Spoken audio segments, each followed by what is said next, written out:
अभी भी ये डाउट है कि सीयूईटी एग्जाम क्या है और इसके अंदर क्या चीज़ें आएंगी, क्या चीज़ें नहीं आएंगी और क्या चीज़ें जो हैं इसके लिए ज़रूरी हैं, तो आज की वीडियो सिर्फ आपकी सीयूईटी एग्जाम पर ही होने वाली है और बहुत ज़्यादा ज़रूरी है। तो ध्यान से सिर्फ वीडियो को देखिएगा, ठीक है। बहुत सारी चीज़ें आप यहाँ से सीखोगे, समझोगे और जानोगे। तो पहली बार चैनल पर आए तो चैनल को एक बार विजिट करना, बहुत सारी चीज़ें सीखने के लिए मिलेंगी। Myself Kusum and welcome to my channel basic ज्ञान की। तो सबसे first of all CUET exam क्या है। देखो, सबसे पहले बच्चा क्या होता था कि आज से 2 या 3 साल पहले क्या होता था कि जब आपको किसी बड़ी यूनिवर्सिटी में, जिसको हमारी भाषा में बोला जाता है कि बड़ी यूनिवर्सिटी है, जैसे JNU हो गई और DU हो गई, CU हो गई, PU हो गई, तो ये यूनिवर्सिटी जिसको हम सेंट्रल यूनिवर्सिटीज बोलते हैं, ठीक है। उन यूनिवर्सिटी के अंदर एडमिशन लेने के लिए क्या होता था, सिर्फ 12th की परसेंटेज देखी जाती थी। और परसेंटेज में क्या प्रॉब्लम हो जाती थी कि 12th के अंदर जब आपकी परसेंटेज होती थी तो कुछ बच्चे जो उसमें होते हैं वो मतलब नॉर्मल बोर्ड वाले होते हैं, जैसे कि सिंपल आप लोग स्टेट बोर्ड वाले, और कुछ बच्चे होते हैं जो CBSE बोर्ड वाले होते हैं। अब यहाँ पर प्रॉब्लम ये आ जाती थी कि CBSE बोर्ड और HBSE बोर्ड, मान लो 2 एग्जाम्पल लिए, एक बच्चा CBSE बोर्ड का है, एक बच्चा HBSE बोर्ड का है, और उसने दोनों ने 12th की एग्जाम दिए हैं। CBSE की चेकिंग काफ़ी स्मूथ हुई, काफ़ी अच्छी हुई, पेपर बहुत ईजी आया हुआ था, तो इस वजह से उसके जो स्कोर हैं वो 99% हो गए। और HBSE के भी उसने पेपर बहुत अच्छा दिया था, दोनों ने बहुत अच्छा पेपर दिया था, बट वो जो है 95% पर रहकर अटक गया। कहने को लेवल दोनों का सेम है, बट यहाँ पर प्रॉब्लम क्या आएगी कि चेकिंग के ऊपर बात हुई और उस वजह से ये वाला बच्चा जो था इसका एडमिशन दिल्ली यूनिवर्सिटी में हो गया और इसका एडमिशन नहीं हो पाया क्योंकि परसेंटेज वहाँ पर उसकी नहीं बनी।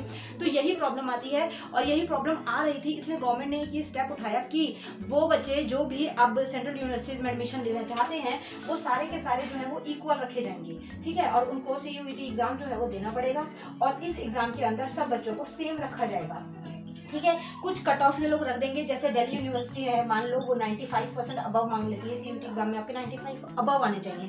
JNU है वो आपके 96.5% कट ऑफ मांग लेती है कि इतने परसेंटेज आपके आने चाहिए, वो बच्चे इसमें क्वालिफाई कर सकते हैं, एडमिशन ले सकते हैं। तो इस तरीके से रहता है, ठीक है। अब आधे बच्चों के दिमाग में ना ये बात चल रही होगी कि मैम हम तो किसी सेंट्रल यूनिवर्सिटी या बड़े कॉलेज में एडमिशन नहीं लेना चाहते, तो हमें भी ये देना पड़ेगा क्या। नहीं, ऐसा कुछ नहीं है, कोई कंपल्शन नहीं है कि आपको ये देना ही है या आपको ये नहीं देना है, कोई भी ज़रूरत नहीं है ऐसा कुछ। बट एक ये कंडीशन है कि अगर आप मान लो आगे जाके यूनिवर्सिटी में जाना चाहते हो, बड़ी यूनिवर्सिटी में एडमिशन लेना चाहते हो, आपका पढ़ने का दिल है, तो आप इसको दे सकते हो, कोई प्रॉब्लम नहीं है, ठीक है। अब आधे बच्चे ये सोचेंगे, आधे बच्चों के दिमाग में ये क्वेश्चन आ रहा होगा कि मैम इज इट फ्री, कि ये फ्री है और हमें फ्री में हम इसको एग्जाम को दे के आ सकते हैं। तो नहीं, ऐसा नहीं है। 700 से फीस स्टार्ट होकर 1500 और 1700 तक इसकी फीस रहती है, ठीक है। अब फीस किस हिसाब पे है वो सब्जेक्ट्स के ऊपर बात आएगी और सब्जेक्ट्स का क्या परफॉर्मा है वो मैं आप लोगों को अब समझाने वाली हूँ, ठीक है। तो आप लोगों ने अगर ये कहीं पर सुन रखा होगा या आप लोगों को इसके बारे में कुछ पता होगा, तो भी अगर आपको कोई क्वेश्चन है तो आपको कमेंट में करिएगा या फिर इंस्टाग्राम टेलीग्राम के लिंक्स आपको डिस्क्रिप्शन में मिलेंगे, वहाँ से जाके मैसेज कीजिएगा, ठीक है। अब यहाँ पर बात आती है कि इसका पेपर किस तरीके से रहता है। सबसे पहले बात आती है सब्जेक्ट्स इसके अंदर आप लोगों को कौन कौन से देखने के लिए मिल सकते हैं, ठीक है। फर्स्ट ऑफ ऑल इसके अंदर 3 यहाँ पर कैटेगरी रहेंगी, ठीक है। फर्स्ट इज लैंग्वेज के बाद, लैंग्वेज का मतलब यहाँ पर सिंपल सब्जेक्ट्स होंगे, ठीक है। उसके बाद आ जाता है आपका डोमेन और उसके बाद आ जाता है आपका नॉलेज सब्जेक्ट। अब यहाँ पर क्या चीज़ रहने वाली है, मतलब डिफरेंट क्या है इन चीज़ों में। देखो, लैंग्वेज के अंदर आप लोगों के पास मान लो 15 से 20 लैंग्वेजेस सब्जेक्ट्स होंगे, ठीक है। 15 से 20 लैंग्वेज सब्जेक्ट का मतलब सिंपल ये है कि आप लोगों को एक लैंग्वेज इसमें से सिलेक्ट करनी है और उस लैंग्वेज के ऊपर ही आपके क्वेश्चन आएंगे। जैसे मान लो आपने इंग्लिश लैंग्वेज सब्जेक्ट की, ज़्यादातर बच्चे क्या करेंगे, हिंदी या इंग्लिश ही सिलेक्ट करेंगे। फ्रेंच, जर्मन, संस्कृत, पंजाबी भी रहेंगी, लेकिन इंग्लिश हिंदी पर ज़्यादा फोकस रहता है क्योंकि बच्चा वही शुरू से पढ़ता हुआ आ रहा है। तो यहाँ पर यह मेन चीज़ रहती है कि अगर आपने हिंदी लैंग्वेज सिलेक्ट की या फिर either you will choose English, तो आपका पेपर उसके अंदर आएगा, ठीक है। उसके अंदर आने का मतलब है कि आपका उससे रिलेटेड से क्वेश्चन आपसे पूछे जाएंगे उसी लैंग्वेज से। मान लो इंग्लिश चूज की है तो आपका 10 से रिलेटेड क्वेश्चन आएंगे, ग्रामर से रिलेटेड क्वेश्चन आएंगे, पैसेज, कॉम्प्रिहेंशन, नाउन, प्रोनाउन, ये सारी चीज़ें आपसे इंग्लिश में पूछी जाएंगी, ठीक है। उसके बाद आ जाता है नॉलेज सब्जेक्ट्स। तो नॉलेज के अंदर यहाँ पर आप लोगों को जो थर्ड कैटेगरी है, इसके अंदर आप लोगों का GK, current affair, general awareness, arithmetic, reasoning, इस तरीके के सब्जेक्ट जो हैं वो पूछे जाते हैं, जो कि आप लोगों ने कॉम्पिटिटिव में अगर आपके बड़े भाई या बहन ये दे रहे होंगे ना तो उनको पता होगा कि इसमें कौन से सब्जेक्ट्स आते हैं। तो ये सारी चीज़ें आपसे पूछी जा सकती हैं, ठीक है। आई होप ये चीज़ भी आपको क्लियर हो गई होगी। अब इसके बाद आगे जाके बात आ जाती है डोमेन की। तो डोमेन, व्हाट इज डोमेन, इसके अंदर कौन से सब्जेक्ट्स आपसे पूछे जाएंगे। तो यहाँ पर आप लोगों के सब्जेक्ट्स जो होंगे, बेसिक सब्जेक्ट्स जो आप 12th में पढ़कर आए हो, ठीक है। कौन से, जैसे हिस्ट्री मान लो आर्ट्स वाले बच्चे पढ़ के आए होंगे, है ना। केमिस्ट्री PCM वाले बच्चे पढ़ के आए होंगे।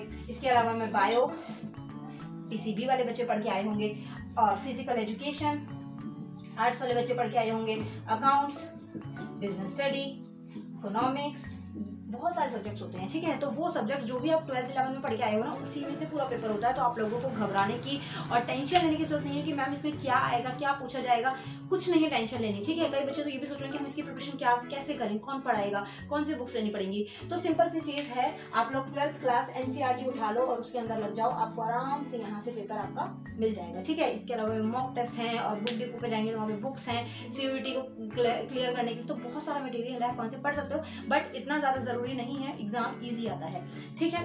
अब इसके बाद बात आती है कि मैम इसके अंदर हमें सब्जेक्ट्स किस किस हिसाब से हम ले सकते हैं। तो यहीं पर मैं आप लोगों को बताऊंगी, तो आप लोग बस कंफ्यूज मत होइएगा, ध्यान से देखिएगा, ठीक है।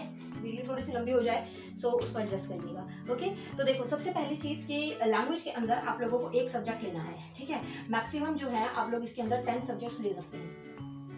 10 सब्जेक्ट से आप लोग पेपर इसमें दे सकते हैं, मतलब मैक्सिमम लिमिट जो है वो 10 है, और मिनिमम की अगर मैं बात करूँ तो 3 है, ठीक है। मिनिमम की अगर मैं बात करूं तो 3 सब्जेक्ट्स आप लोग यहाँ पर ले सकते हैं, ओके। अब यहाँ पर बात आती है कि किसमें से हम बाकी ज़्यादा सब्जेक्ट ले सकते हैं, किसमें से हम कम सब्जेक्ट्स ले सकते हैं। आधे बच्चों को डाउट हो रहा होगा, तो यहाँ पर एक सब्जेक्ट हम लैंग्वेज में से ले सकते हैं, मतलब हिंदी, इंग्लिश, संस्कृत, पंजाबी, जो भी आपका मन करे वो आप एक सब्जेक्ट मिनिमम सिर्फ एक ही ले सकते हो लैंग्वेज में से। एक सब्जेक्ट आपने नॉलेज वाले सब्जेक्ट्स में से ले सकते हो, मतलब GK, करंट अफेयर, जो भी आप चूज करोगे उसी से रिलेटेड आपके पास क्वेश्चन आएंगे। बचा डोमेन। डोमेन के अंदर आप लोगों के जो बेसिक सब्जेक्ट्स होते हैं, इसके अंदर से आप लोग एक सब्जेक्ट मिनिमम ले सकते हो, मैक्सिमम जो है वो आप 8 सब्जेक्ट्स में ले सकते हो। तो टोटल 10 हो गए, 8, 9, 10 सब्जेक्ट्स आप लोग यहाँ पर मैक्सिमम ले सकते हो CUET के लिए, ठीक है। अब 8 सब्जेक्ट्स मान लो बच्चे लेता क्यों है, जैसे कि मान लो कि ये मैं हूँ, ठीक है, मैं हूँ ये, मेरी शक्ल मान लो ये वो, ठीक है। अब यहाँ पर मैंने जो है एक ले ली इंग्लिश, एक ले ली मैंने जनरल अवेयरनेस या फिर करंट अफेयर, ये ले लिया मैंने, ठीक है, मुझे ये पसंद है। तो उसके बाद में अब यहाँ पर डोमेन सब्जेक्ट के अंदर मुझे हिस्ट्री पसंद है, और इसके अलावा में अब हिस्ट्री के अंदर इसके अलावा में मुझे बायोलॉजी भी पसंद है। बायोलॉजी का मतलब मैंने जो है बायोलॉजी में मेरा इंटरेस्ट है, या फिर मुझे आता है, या फिर मैं बायोलॉजी की थीम में जाना चाहती हूँ। वैसे तो ये दोनों डिफरेंट थीम हो गई, हिस्ट्री जो है वो आर्ट्स वालों की है, बायोलॉजी PCB वालों की है। बट इसके अलावा मान लो अगर मैंने केमिस्ट्री ले लिया, बायोलॉजी ले ली, तो मैं कॉम्बिनेशन में भी ले सकती हूँ कि मेरा उसमें इंटरेस्ट है और मेरी उसमें कट ऑफ बन सकती है, या फिर मुझे कॉलेज में जाना है। हर कॉलेज के लिए अलग अलग क्राइटेरिया रहेगा, हर कॉलेज के अलग अलग बाउंडेशन है कि आपको इस सब्जेक्ट के अंदर इतनी परसेंटेज लेना जरूरी है। तो वो आप सब कुछ पता करिएगा, जिस कॉलेज में आपको जाना हो उसके बाद ही आपको यहाँ से सब्जेक्ट चूज करने हैं, ओके। सो आई होप आपको सब समझ आ गया होगा, बहुत ही आराम से समझाया है मैंने, ठीक है। एक बार दोबारा से समराइज करूंगी कि आपका क्या रहेगा, 3 आपके पास कैटेगरीज रहेंगी। फर्स्ट लैंग्वेज रहेंगी, लैंग्वेज के अंदर आप कोई भी एक लैंग्वेज ले सकते हो। देन डोमेन्स रहेगा, डोमेन्स में आपके पास कोई भी आपके बेसिक सब्जेक्ट्स जो भी आप 11th 12th में पढ़कर आए हो उनमें से आप कुछ भी ले सकते हो। देन उसके बाद आपके पास थर्ड कैटेगरी के अंदर current affair, GK, general awareness, ये सारी चीज़ें आती हैं, रीजनिंग एक्सेट्रा। तो जिसमें आपका इंटरेस्ट हो आप वो चीज़ ले सकते हो, उसी से रिलेटेड आपके पास क्वेश्चन पूछे जाएंगे। डोमेन के अंदर मान लो अगर मैंने हिस्ट्री और बायोलॉजी लिया तो आप कुछ क्वेश्चन मुझे हिस्ट्री के देखने के लिए मिलेंगे, कुछ बायो के देखने के लिए मिलेंगे। लेवल उनका 11th 12th वाला ही होगा जो आप कर सकते हो, तो डरना नहीं है, घबराने की जरूरत बिल्कुल भी नहीं है, ठीक है बच्चा, ओके। अब इसके बाद में आगे बात आती है कि मैम हम लोगों को क्वेश्चंस किस टाइप के पूछे जाएंगे। तो यहाँ पर मैं आप लोगों को एक चीज़ बोलूँगी कि आपका जो क्वेश्चन का लेवल है वो इजी रहेगा, ठीक है। जिन बच्चों ने दिया है इसको उनसे आप पूछ सकते हैं, आपके कोई फ्रेंड सर्कल में हो उनसे भी आप पूछ सकते हैं, इजी पेपर आता है। क्वेश्चन की मैं टाइप की अगर मैं बात करूँ तो MCQ का क्वेश्चन का लेवल रहता है, जिसको हम ऑब्जेक्टिव बोलते हैं, ठीक है। मान लो लैंग्वेज के अंदर आपके पास 50 क्वेश्चन होंगे, आपको उसमें से 40 अटेम्प्ट करने हैं, इस तरीके की आपके पास चॉइस होती है। मान लो आपके पास 70 क्वेश्चन है तो आपको उसमें से 60 करने होंगे, इस तरीके की चॉइस रहती है, जो कि बहुत अच्छी है। आधे क्वेश्चन आप छोड़ सकते हो, स्किप कर सकते हो, ठीक है। तो आई होप ये चीज़ें आपको समझ आई होंगी। स्टिल अगर आपके पास कोई भी डाउट हो, कोई कंफ्यूजन हो, कुछ आपको समझ ना आ रहा हो तो आप कमेंट कर सकते हैं, मुझे बता सकते हैं।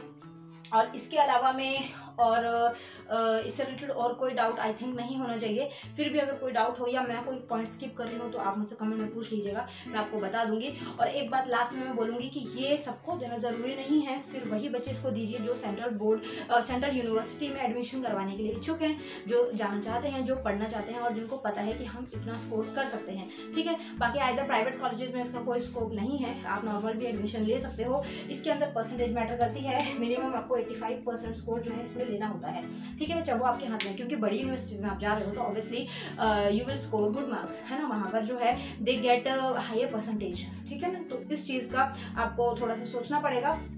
और कोई भी आपको कुछ नहीं समझ आता तो फिर आप इंस्टाग्राम, टेलीग्राम या यहीं पर कमेंट करके आप मुझसे पूछ सकते हैं, ठीक है। पहली बार चैनल पर आए हैं तो इसको घूमो फिरो थोड़ा सा और देखो कि कुछ आप लोगों को यहाँ से देखने के लिए, सीखने के लिए मिलेगा। और कोई भी डाउट होता है तो मैं हाजिर हूँ, ठीक है। कोई भी आपकी क्वेरी होती है आपके फ्यूचर से रिलेटेड, आपके कोर्स से रिलेटेड, तो भी मुझे आप क्वेश्चन कर सकते हैं। नेक्स्ट वीडियो में नेक्स्ट अपडेट के साथ या नेक्स्ट टॉपिक के साथ मिलते हैं। And thank you so much, आप लोग ऐसे ऐसे मुझे टॉपिक्स याद दिलाते हो। जैसे एक स्टूडेंट है आयशा, उसने मुझे याद दिलाया, तो thank you so much Ayesha, जो आपने मुझे ये टॉपिक सजेस्ट किया, सो दैट मुझे पता लगा कि ये टॉपिक मैंने अभी तक चैनल पर नहीं बनाया था, ठीक है। तो मैंने इसको बनाया, तो आई होप कि सब समझ आए और धीरे धीरे चीज़ों को समझा करो। अभी आप लोग इतने बड़े नहीं हुए हो, बट हम लोगों का ट्राई रहता है कि आसान भाषा में आप लोगों को सिखाया और समझाया जाए, ठीक है। जल्द ही एक लाइव भी मैं क्लास शुरू करने वाली हूँ इंग्लिश की, नाइट में रह करेगी वो 8 या 9 बजे के आसपास।